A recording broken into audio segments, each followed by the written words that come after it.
Monas banjir parah setelah acara reuni 212, maksiat yang dibungkus agama.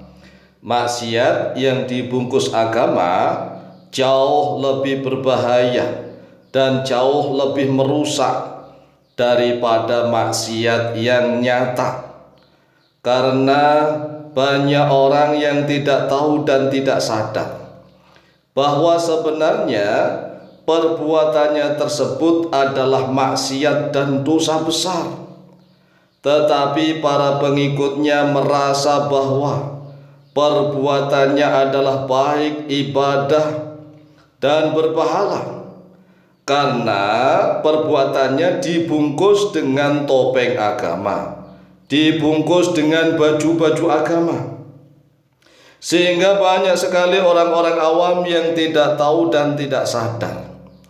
Jangankan orang-orang awam, ternyata banyak sekali para ustadz dan bahkan para kiai yang tidak tahu dan tidak sadar. Karena acara maksiatnya dibungkus dengan topeng agama, dengan jubah agama, apalagi dibungkus sebagai keturunan Nabi Muhammad SAW. Sehingga banyak sekali orang-orang awam yang tidak tahu dan tidak sadar.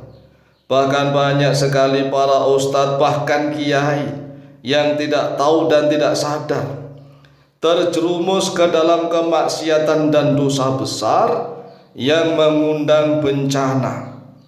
Setelah Monas diadakan sebagai reuni acara 212, ternyata saat ini Monas didatangi oleh banjir rob air laut. Banjir rob air laut datang ke Monas. Oleh sebab itulah seluruh rakyat Indonesia sudah harus mulai cerdas, paham dan cerdas.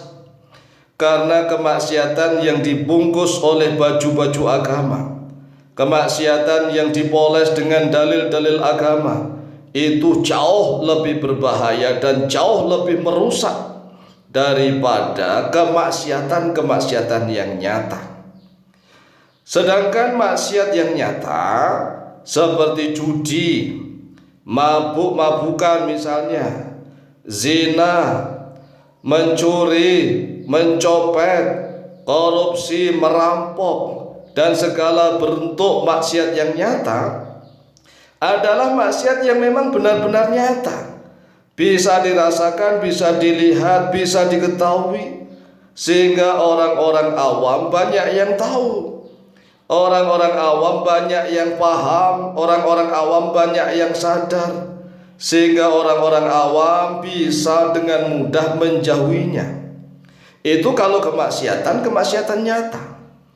Jadi kalau kemaksiatannya misalnya judi, mabuk, zina, mencuri, mencopet, korupsi, merampok, main-mainan, maksiat-maksiat yang nyata, termasuk joget-joget, campur laki-laki perempuan, itu kan maksiat nyata. Orang-orang awam tahu. Orang awam tahu kalau itu maksiat. Orang awam juga sadar, paham kalau itu maksiat. Sehingga masih banyak sekali orang-orang awam yang mampu untuk menjauhinya.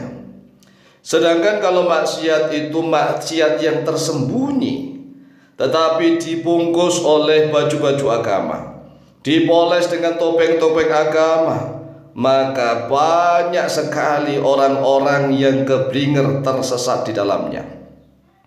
Nah, para ulama ahli tasawuf mengatakan begini: jika iblis benar-benar sungguh-sungguh ingin menyesatkan dan menghancurkan umat Islam, maka caranya iblis adalah menggunakan maksiat tersembunyi yang dibungkus baju-baju agama, yang dibungkus topeng-topeng agama.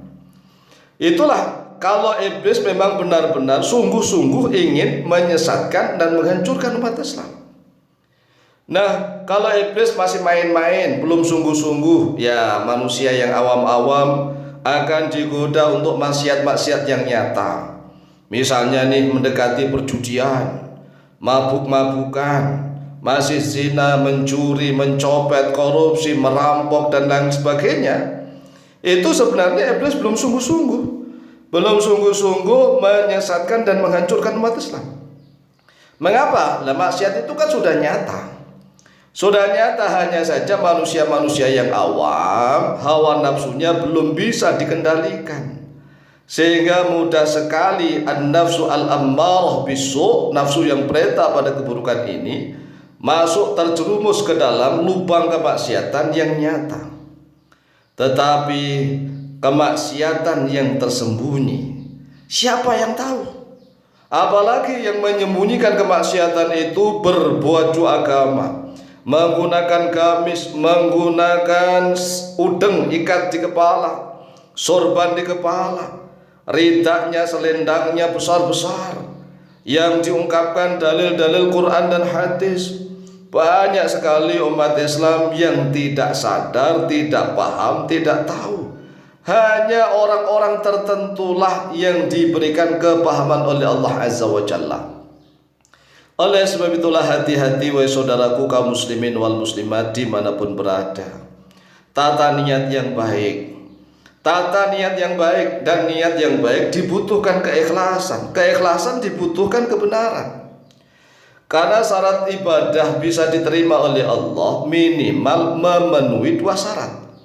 Jadi suatu ibadah bisa diterima oleh Allah minimal memenuhi 2 syarat. Yang pertama, niatnya ikhlas lillahi ta'ala, ikhlas hanya karena Allah. Yang kedua, harus muwafaqah bisyariah. Muwafaqah bisyariah harus sesuai, cocok dengan aturan syariat Islam. Nah, kalau misalnya ibadah itu kurang 2 syarat ini, salah satunya ditinggal, maka tidak akan diterima oleh Allah. Walaupun toh ibadahnya sudah muwafaqah bisyariah, al-muwafaqah bisyariah, sudah cocok sesuai dengan syariat, tetapi enggak ikhlas lillahi ta'ala.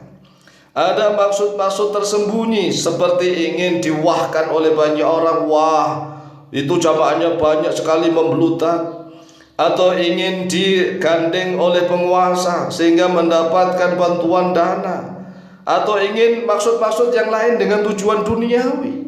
Itu mardudatun ibadah mardudatun la, ya, yang tidak akan diterima.